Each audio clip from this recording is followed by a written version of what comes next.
স্বাগত জানাচ্ছি আমি ফিরোজ তোহা। শুরুতেই সংবাদ শিরোনাম। আন্দোলন চলতেই থাকবে, হুঁশিয়ারি বিএনপির।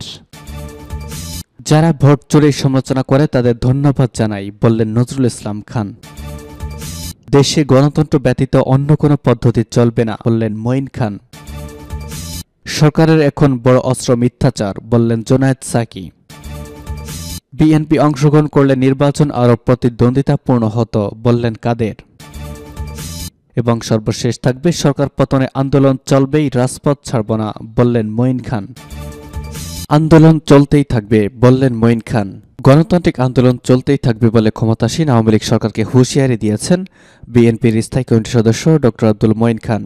আজ সকালে জাতীয় প্রেস ক্লাবের সামনে নাগরিক ঐক্যের উদ্যোগে প্রশাসনে নির্বাচন মানি না, গণতন্ত্রের পক্ষে গণস্বাক্ষর এর উদ্বোধনী অনুষ্ঠানে এই হুঁশিয়ারি দেন তিনি। মঈন খান বলেন, যতক্ষণ না দেশের মানুষের গণতান্ত্রিক আকাঙ্ক্ষা ফিরিয়ে না দিতে পারব ততক্ষণ পর্যন্ত রাজপথ ছাড়ব না। তিনি আরও বলেন, ভোটবিহীন এই সরকার কোনোদিন জনগণের প্রতিনিধিত্ব করতে পারে না।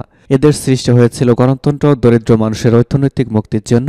আজকে এই সরকারকে প্রশ্ন করতে চাই, এই সরকার নিজেদের দাবি করে তারা নাকি মুক্তিযুদ্ধের পক্ষের শক্তি। যে সরকার গণতন্ত্রকে হত্যা করে ও সব সম্পদ কুক্ষিগত করে একটি অলিগার্কি তৈরি করে, সেই সরকার কিভাবে মুক্তিযুদ্ধের পক্ষে শক্তি হতে পারে? বিএনপির সিনিয়র এই নেতা বলেন, আমরা স্পষ্ট ভাষায় বলে দিতে চাই, দেশে গণতন্ত্র ছাড়া অন্য কোনো পদ্ধতি চলবে না। এই সরকার গায়ের জোরে ও বন্দুকের নলের জোরে ক্ষমতায় আছে।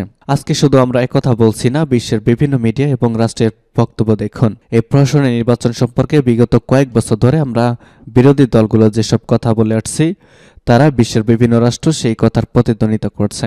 সুতরাং দেশে ও আন্তর্জাতিকভাবে প্রতিষ্ঠিত যে আজকে বাংলাদেশের গণতন্ত্র মৃত, তাই আমাদের একটি মাত্র প্রতিজ্ঞা, আমরা দেশে গণতন্ত্র ফিরিয়ে আনব। এদিকে নাগরিক ঐক্যের সভাপতি মাহমুদুর রহমান মান্না বলেছেন, আমরা সারা দেশেই কর্মসূচি করব, অনলাইন এবং অফলাইনে কর্মসূচি করব। এখন থেকে জাতীয় প্রেস ক্লাবের সামনে প্রতিদিন একবেলা এই গণস্বাক্ষর কর্মসূচি পালন করব। এরপরে ঢাকা বিভিন্ন নগরে বহর নিয়ে যাব, জনসাধারণকে স্বাক্ষর করতে বলবো। যারা ভোট চুরির সমালোচনা করে তাদের ধন্যবাদ জানাই, বললেন নজরুল ইসলাম খান। দ্বাদশ জাতীয় সংসদ নির্বাচনকে একপাক্ষিক ও পাতানো প্রতিদ্বন্দ্বিতাপূর্ণ বলে জানিয়েছিল ট্রান্সপারেন্সি ইন্টারন্যাশনাল বাংলাদেশ টিআইবি। পরে সংস্থাটির এমন দাবি সমালোচনা করে আওয়ামী লীগ সাধারণ সম্পাদক ওবায়দুল কাদের বলেছেন, টিআইবি বিএনপির দালালি করছে। এ প্রসঙ্গে বিএনপির স্থায়ী কমিটির সদস্য নজরুল ইসলাম খান বলেছেন, আমরা যা বলেছি সেটাও জনমতের প্রতিফলন। ফলে যদি টিআইবি ও বিএনপি একই কথা মিলে যায়, সেটা একজন আরেকজনকে পছন্দ করার জন্য না, এটা সত্য বলার জন্য। যারা এসব অন্যায়, অনাচার, জুলুম, নির্যাতন, নিপীড়ন এবং ভোট চুরির সমালোচনা করে তাদের সবাইকে আমরা ধন্যবাদ জানাই। বেলা 11টার দিকে রাজধানীর চন্দ্রিমা উদ্যানে বিএনপির প্রতিষ্ঠাতা ও প্রয়াত রাষ্ট্রপতি জিয়াউর রহমানের 89তম জন্মবার্ষিকী উপলক্ষে তার কবরে শ্রদ্ধা জানানো শেষে গতকাল এসব কথা বলেছেন তিনি। জনগণ এই সরকারকে পছন্দ করে না দাবি জানিয়ে নজরুল ইসলাম খান বলেন, দ্বাদশ সংসদ নির্বাচন নিয়ে সবাই তো বলেছে নির্বাচন সুষ্ঠু হয় নাই, কাজেই টিআইবি যা বলেছে সেটি জনমতের প্রতিফলন। তিনি বলেন, আমাদের হাজার হাজার নেতাকর্মীকে গ্রেপ্তার করে রাখা হয়েছে। আমরা নিন্দা জানাই, জিয়াউর রহমান গণতন্ত্রের পুনঃপ্রতিষ্ঠা করেছিলেন, সেই গণতন্ত্র মেরে ফেলা হয়েছে। সেটাকে পুনরুজ্জীবিত করার যে লড়াই চলছে, সরকারের মন্তব্যের সমালোচনা এবং নির্বাচন নিয়ে দেশি বিদেশি প্রতিষ্ঠানের দেওয়া অভিমতকে সাধুবাদ জানান বিএনপির এই নেতা। এ সময় গণতন্ত্র ফিরিয়ে আনার আগামী আন্দোলন কর্মসূচি শীঘ্রই জানিয়ে দেওয়া হবে বলেও জানিয়েছেন তিনি। দেশের গণতন্ত্র ব্যতীত অন্য কোনো পদ্ধতিতে চলবে না, বললেন মঈন খান। বিএনপির স্থায়ী কমিটির সদস্য ড আব্দুল মঈন খান বলেছেন, আমরা স্পষ্ট ভাষায় বলে দিতে চাই, দেশে গণতন্ত্র ব্যতীত অন্য কোনো পদ্ধতি চলবে না। তিনি বলেন, এই গায়ের জোরে সরকার এবং বন্দুকের নলের জোরে ক্ষমতায় আছে। আজকে শুধু আমরা একথা বলছি না, বিশ্বের বিভিন্ন মিডিয়া এবং রাষ্ট্রের বক্তব্য দেখুন। এই প্রশাসনের নির্বাচন সম্পর্কে বিগত কয়েক বছর ধরে আমরা বিরোধী দলগুলো যেসব কথা বলে আসছি, তারা আজ বিভিন্ন দেশের রাষ্ট্র সেই কথার প্রতিধ্বনিত করছে। সুতরাং দেশে এবং আন্তর্জাতিকভাবে প্রতিষ্ঠিত এটি। তিনি বলেন, গণতান্ত্রিক আন্দোলন চলতেই থাকবে, যতক্ষণ না দেশে মানুষের গণতান্ত্রিক আকাঙ্ক্ষা ফিরিয়ে দিতে না পারব ততক্ষণ পর্যন্ত। মঈন খান বলেন, ভোটবিহীন এই সরকার কোনোদিন জনগণের প্রতিনিধিত্ব করতে পারে না। গণস্বাক্ষর কর্মসূচির উপস্থিত ছিলেন নাগরিক ঐক্যের সভাপতি মাহমুদুর রহমান মান্না, বিপ্লবী ওয়ার্কার্স পার্টির সাধারণ সম্পাদক সাইফুল হক, রাষ্ট্র সংস্কার আন্দোলনের প্রধান সমন্বয়কারী অ্যাডভোকেট হাসনাত কাইয়ুম প্রমুখ। সরকারের এখন বড় অস্ত্র মিথ্যাচার, বললেন জোনায়েদ সাকি। গণসংহতি আন্দোলনের প্রধান সমন্বয়ক জোনায়েদ সাকি বলেছেন, সরকার এখন সবচেয়ে বড় অস্ত্র মিথ্যাচার। এই মিথ্যাচার মাধ্যমে তারা সব গণমাধ্যমে দেখাচ্ছে যে নির্বাচন সুষ্ঠু হয়েছে। এই নির্বাচনকে আবার পুরো দুনিয়া অভিনন্দন জানাচ্ছে। তিনি বলেন, সাবেক তথ্যমন্ত্রী তার মন্ত্রণালয়কে মিথ্যাচারে মন্ত্রণালয় বানিয়েছেন। সেই সাফল্যের ধারায় তাকে এখন পররাষ্ট্র মন্ত্রণালয়ে মন্ত্রী করা হয়েছে, যেন তিনি বিদেশিদের কাছে গিয়ে মিথ্যাচার করতে পারেন। এই ডামি নির্বাচনকে বারবার সুষ্ঠু নির্বাচন বলতে থাকলে একদিন তো সবাই এটাই বিশ্বাস করতে থাকবে। আজ প্রেস ক্লাবের সামনে নাগরিক ঐক্য আয়োজিত গণতন্ত্রের পক্ষে গণস্বাক্ষর শীর্ষক অনুষ্ঠানে এসব কথা বলেছেন তিনি বলেন, বাংলাদেশের মানুষকে আবার নতুন করে ঐক্যবদ্ধ করতে হবে। ভয় ও ত্রাসের রাজত্বের বিরুদ্ধে মানুষকে সচেতন করে তুলতে হবে। সরকার মিথ্যা বলতে বলতে আত্মবিশ্বাসী হয়ে উঠেছে। তিনি আরো বলেন, নির্বাচন হচ্ছে পারিবারিক নির্বাচন। তারা বলেছিল এই ভাগ বাটোয়ারা নির্বাচনকে সুষ্ঠু করা হবে, কিন্তু আদৌ তা সুষ্ঠু হয়নি। মারামারি সংঘাত হয়েছে। ভোটের মাঠগুলো ছিল বিরানভূমি, মানুষের লাইন আমরা দেখিনি। তাহলে এই 41% আসলো কোথা থেকে? যারা বলছে আমরা 1 থেকে 1.5 লাখ ভোট পেয়েছি, তারা তো তাদের ভোট কেন্দ্রে ভিডিও ফুটেজ আমাদের দেখায় নাই কেন?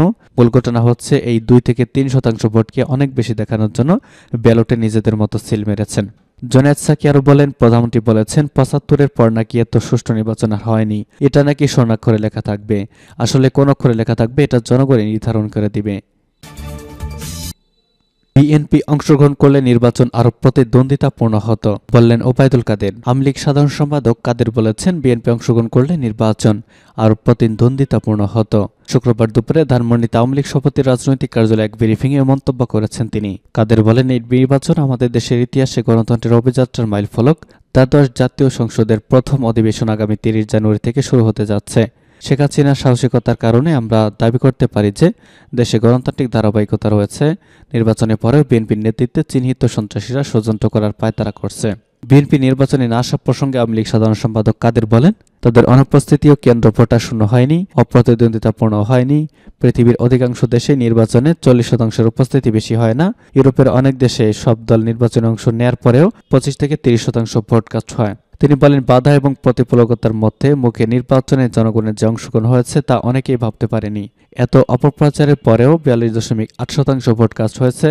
আমাদের এখানে অগণতান্ত্রিক পন্থা একটি দলকে ক্ষমতায় বসানোর দেশি বিদেশি অতর্পর্যায় ছিল, এখনো নেই সেটি বলা যাবে না। দেশের জনগণ গণতন্ত্রের অকৃত্রিম পাহারাদার হিসেবে অগণতান্ত্রিক কিছু মেনে নেয়নি, মেনে নিবেও না। এ সময় আওয়ামী লীগের সাংগঠনিক সম্পাদক বি.এম. মোজাম্মেল হক, মির্জা আজম, আফজাল হোসেন, সুজিত রায় নন্দী, দপ্তর সম্পাদক বিপ্লব বড়ুয়া, উপদপ্তর সাইম খান উপস্থিত ছিলেন। সরকার পতনে আন্দোলন চলবেই, রাজপথ ছাড়ব না, বললেন মঈন খান। সরকার পতনের এক দফা আন্দোলন প্রসঙ্গে বিএনপির স্থায়ী কমিটির সদস্য আব্দুর মঈন খান বলেছেন, গণতান্ত্রিক আন্দোলন চলতেই থাকবে যতক্ষণ না দেশের মানুষের গণতান্ত্রিক আকাঙ্ক্ষা ফিরিয়ে দিতে না পারব, ততক্ষণ পর্যন্ত রাজপথ ছাড়ব না। আজ রাজধানীর যে জাতীয় প্রেস ক্লাবের সামনে নাগরিকের উদ্যোগে প্রশাসনের নির্বাচন মানি না, মানব না, গণতন্ত্রের পক্ষে গণস্বাক্ষর উদ্বোধনী অনুষ্ঠানে এসব কথা বলেছেন তিনি। বক্তব্য শেষে ডক্টর মঈন খান সবাইকে নিয়ে স্বাক্ষর করেছেন।